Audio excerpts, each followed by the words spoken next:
Just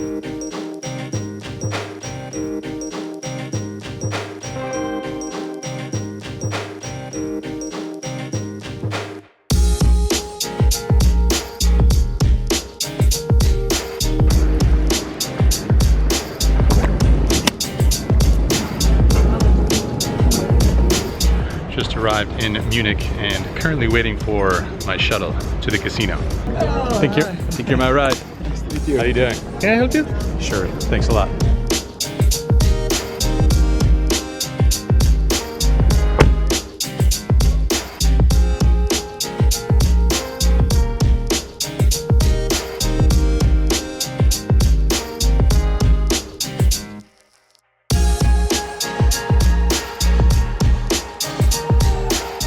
What's your name? My name is Karel. What is it? Karel.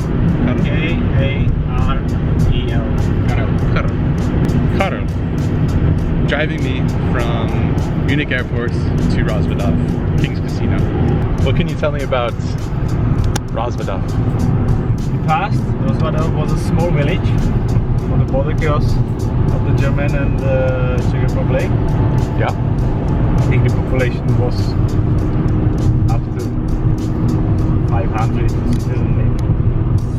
When the casino was established, was built, it's very famous and popular for poker players. Yeah. So I've heard it's very small and not too much there besides the casinos. Just a very small village, very quaint. Very quiet, very quiet place. Yeah. So I'll probably be spending all my time in the casino while I'm there. Okay, you can play and sleep on it. Okay.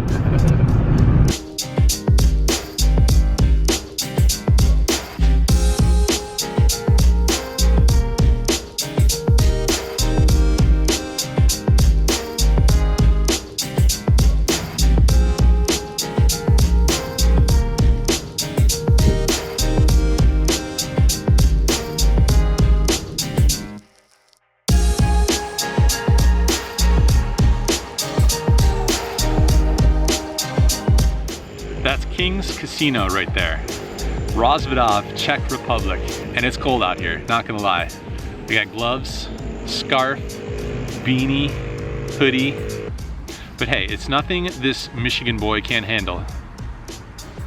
This feels like Michigan. It feels like Michigan, except everyone has a different accent. The Party Poker Millions Germany event is happening in that building right now. Multi-tournament event. We got an invite from Party Poker and I said yes, I would love to join. I would love to take part. I'm not gonna play the main event. I am gonna play an 1100 euro event. The reason I'm standing out here right now, by the way, is because it's a little too early to check in my hotel.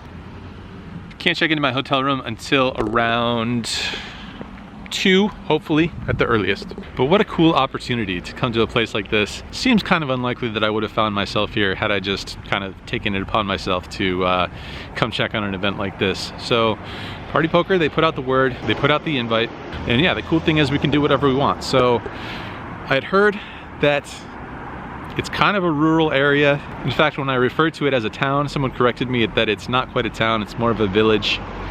So seems like an appropriate time to take a proper bird's eye view and have a look around.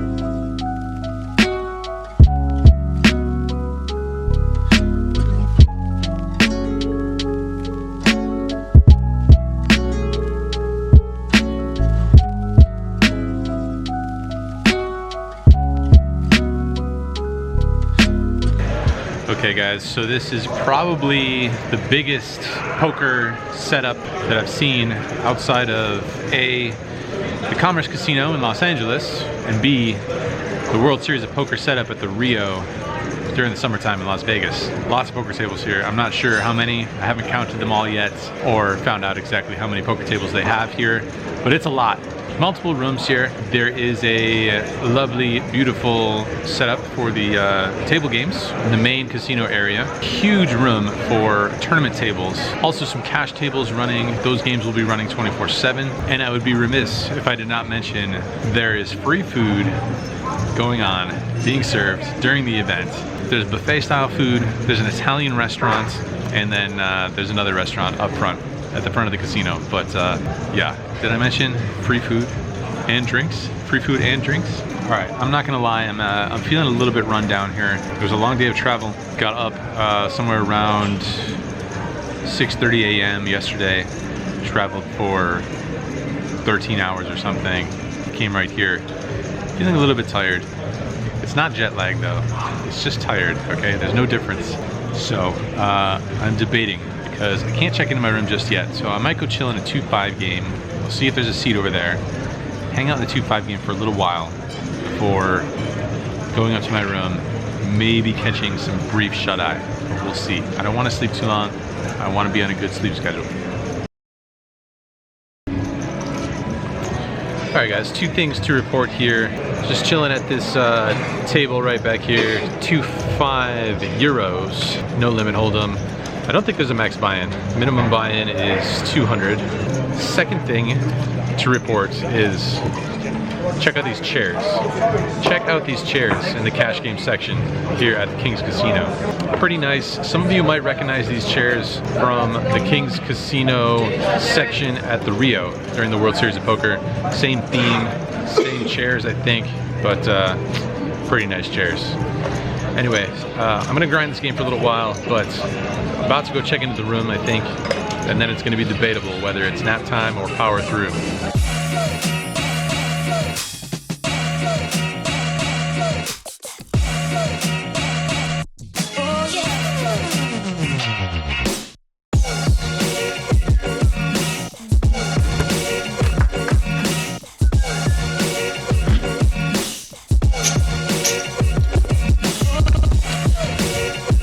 Good news, I have an extra bed if anyone would like to join me. Hopefully that wasn't too creepy. Anyway, just came up here to check in and drop off all my bags finally, and probably grab a shower, and probably gonna head back down and hop back into the game. It's still relatively early. As you can see, also need to charge my phone. Ran into a few interesting hands there along the way. I had king 8 of diamonds in a multi-way limped pot. I just over limped on the button, and the flop came 2 diamonds on a jack high board. It checked all the way to me, and I put out a bet of 15. There was one call, and then the under the gun player check raised to 70 with maybe 250 behind or something like that. Wasn't quite too sure what's the best option there. It seems like all options are on the table.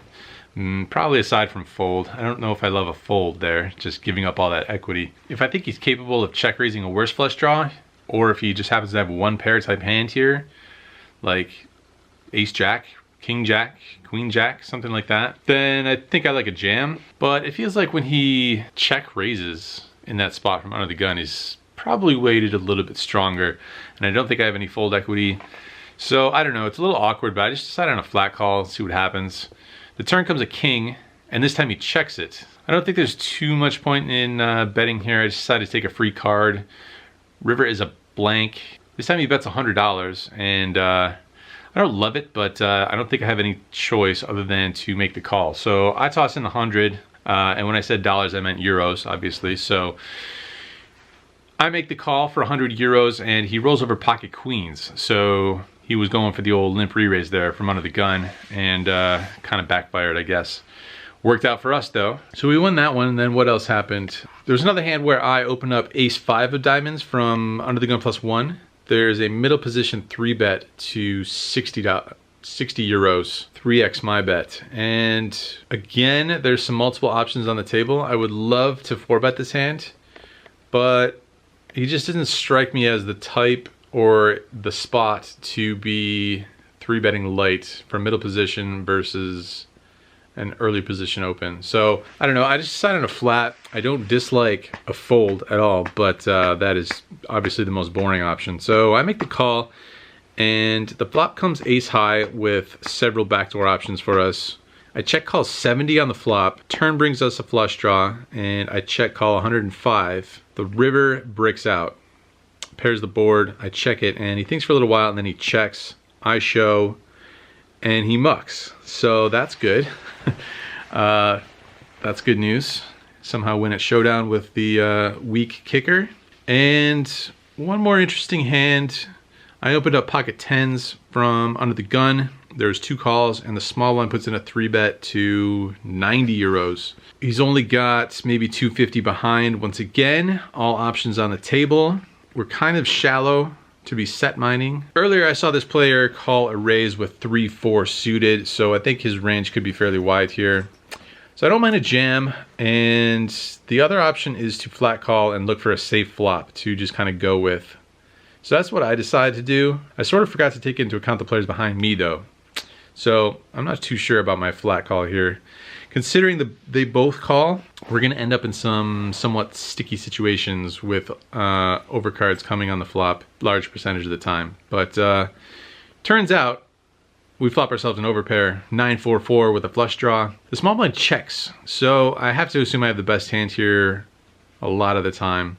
And it's a really good flop because it shouldn't improve the players behind me too often. So I put out a bet of 150. The other 2 players fold behind me, and the small blind calls, leaving himself not that much behind.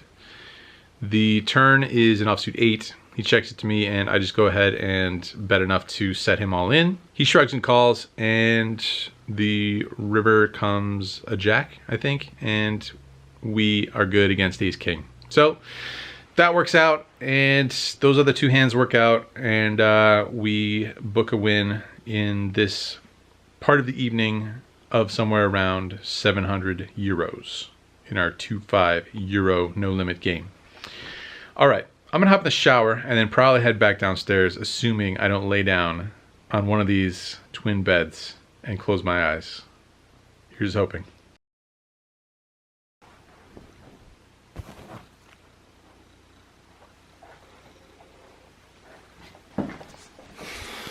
All right, I think I have like a couple more hours left in me before crashing in one of those sweet, sweet twin beds. Let's go.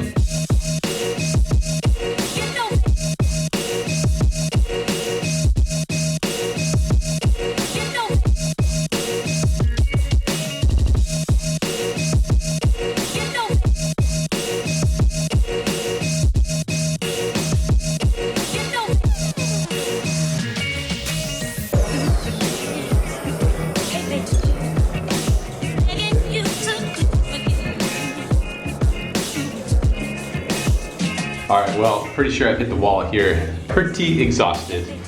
And got a couple of interesting hands to mention.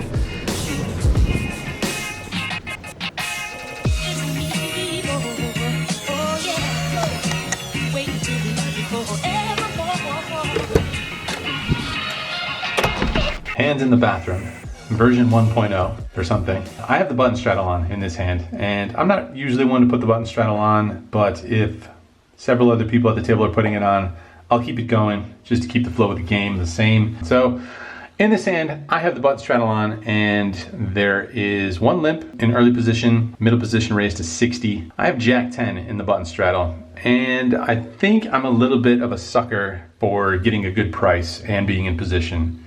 Jack 10 offsuit for 60 euro raise.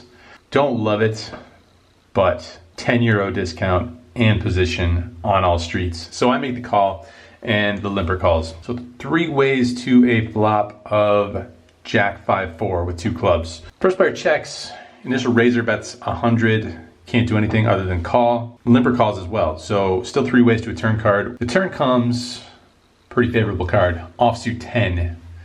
So top 2 pair now. First player checks, initial raiser bets 250, which is almost half of his stack here. The limper probably has somewhere around 1100, so a little bit deeper with him. I think I had both players covered. So with the limper overcalling behind me, he's got to have a draw some decent percentage of the time. He could have a jack as well, but I'm not too sure how often he's going to overcall with that. And it seems like the initial raiser is probably never folding after putting this much money into the pot. So it seems like, to me, the best play here is to raise, which would get all in with the initial raiser, deny equity from the player who limp called. So that's what I do. I go ahead and jam. The limper folds pretty quickly and the initial raiser calls pretty quickly. River looks like a pretty ugly card. River is the ace of clubs. Front door flush comes in. I go ahead and show, and my opponent shows pocket aces. So we get there and he re-gets there. I guess it's only fair, perhaps. I don't know. I guess there's all sorts of ways of looking at it. But the only real decision point, I think, in this hand is pre-flop. Can certainly get away from it pre-flop, but like I said, I'm a little bit sucker for a discount and position. So that takes us all the way down to Stuckville after that hand, and a couple of other hands that I lost prior to that, but weren't that big. But 50 euros here, 100 euros there, 700 euros in profit wiped out in about 30 minutes. So hung around, battled. One more interesting one. I have the button straddle on again in this hand, and there is a pre-flop raise to an amount that I can't quite remember. Something along the lines of 50 or 55 or 60. Several callers. I call as well, and we go to a flop 5 ways, which comes 5-4-3 with 2 diamonds. There's a couple checks. The initial raiser checks, and a middle position-ish player bets 80 euros. I'm the only person that calls, so we are heads up now to a turn card, which looks pretty nice. It's an offsuit 7. Probably have the virtual nuts here, having 2 6s in our hand. So when he checks it over to us, pretty straightforward bet, going for some value, hoping he puts us on a flush draw that hasn't gotten there yet. I bet 240 euros.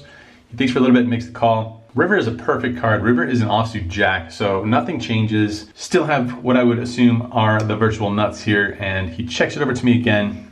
Just gonna go for more value. I think you could probably polarize here a little bit, but I decide on a more average size, I think. I go for the sizing of 550.